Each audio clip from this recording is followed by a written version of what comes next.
Right now, we're seeing a business sentiment score of plus 0.28 coupled with a momentum of plus 0.75, which is significantly higher than our historical baseline. This spike indicates an unusual surge in positive sentiment, suggesting that businesses are feeling more optimistic than we've seen in recent months. Our API returns a detailed breakdown of sentiment, including semantic clusters, to help you understand the nuances behind this data.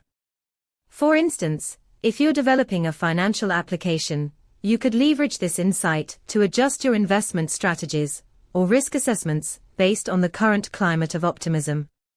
To dive deeper into how you can utilize this data, check out our documentation at pulsebit.lojenterprise.com/docs.